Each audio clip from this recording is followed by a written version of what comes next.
Hello, welcome to another video. Brit on Broad, Sixers in 6. Now, I haven't done a video for about a week, so we've had a real high in the Boston win, but a real low in the Boston loss. Now, let's look at the positives so far this sort of season. Kind of touched on it last time. I think the bench looks deep and decent. Unfortunately, last night you saw that we're missing a few players. Still not quite there yet, but still good enough when we have everyone playing that we are a good team.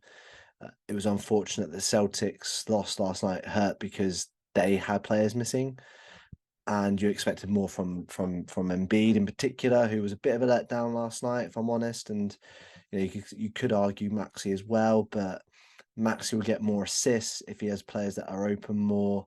Melton played really well, but you can tell we're missing Kelly Oubre, at Batum. But I would say, or Neek, I think it is that he likes to be called. I can't remember what his little nickname is that keeps being mentioned on the cast by Kate. But they they were missing last night. So the positive is that we've lost two games in a row where you think, or I certainly think, if you have your players that you had before that, when you went on that eight and after the defeat to the Bucks, you went 8-1. You went 8-1.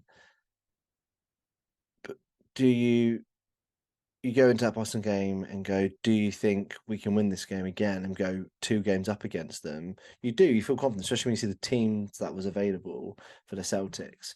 So it's a big disappointment. But the way you've got to look at it is, and the way I'm being optimistic is early in the season, the team looks like they're still gelling in patches, but there's a solid foundation there and just one or two tweaks. We don't need a third superstar. I don't want a third superstar. And the reason why I'm doing this video now after a loss is to tell everyone not to panic. We do not need a third superstar. We don't.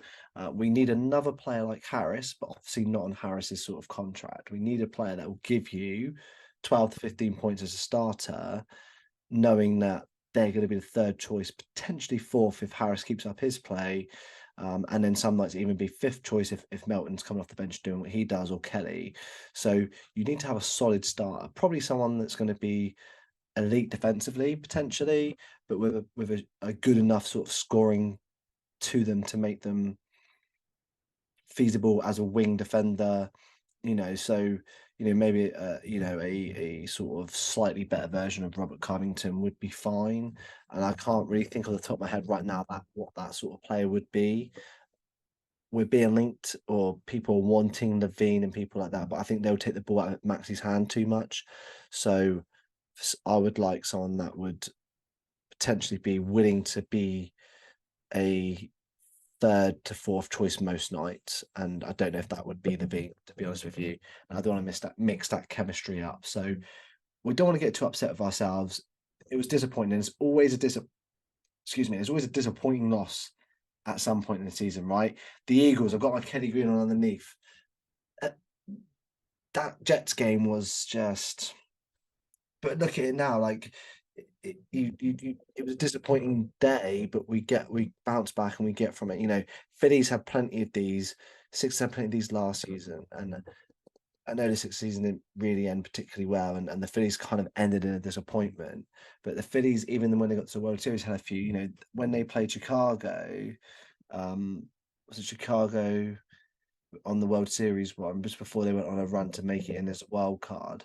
I thought they were done.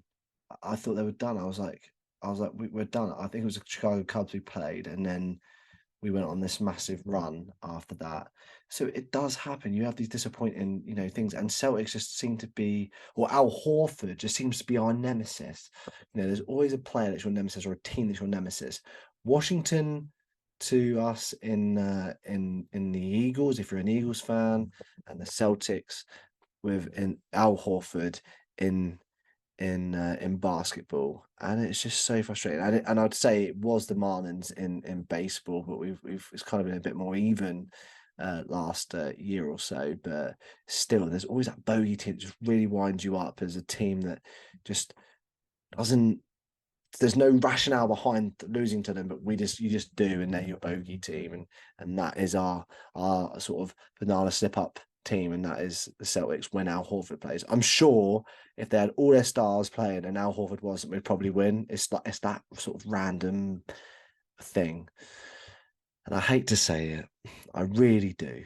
Really, really do. But Jason Tatum is playing at an MVP level and looking like a real solid candidate for it this year. So it hurts me to say it, but we probably saw a player last night on the verge of greatness, even better than what he is, even better than what he did to us in the playoffs. He's gonna have a great season for them and probably gonna make them number one seed. So if we can come second or third seed, you know, or maybe with an addition at some point later in the year after Christmas when we can start moving the players we acquired, um, I'll be positive. So, yeah, I'm not getting too upset.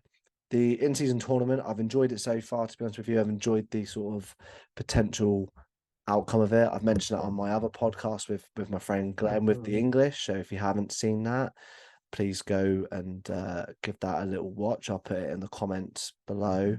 But yeah, it's certainly done done something, I think, for the NBA. I don't think it's quite at that stage where they want it to be, but like the court and the jerseys and the arena stuff, because I get to see the arena stuff on League Pass.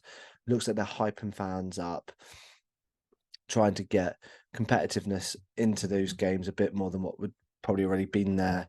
And yeah, maybe you could argue that if it wasn't an in-season tournament game, we may not have played Embiid, and Embiid might have played better against the Celtics.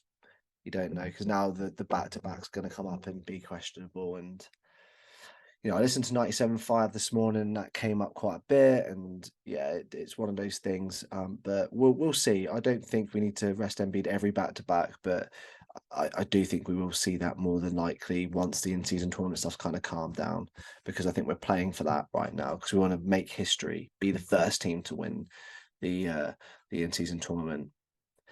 That's all for me today. Stay positive, Sixers fans. It's only early on in the season. Please like, subscribe, and retweet if you see it on the socials. Help me grow the channel. And like I said, I'll put the link in below on the comments for my other channel as well, where I share with my friend Glenn, who we talk about, who's a Lakers fan. So we talk about general NBA. We do it from an NBA UK perspective. So if you're a UK fan, it's definitely worth watching.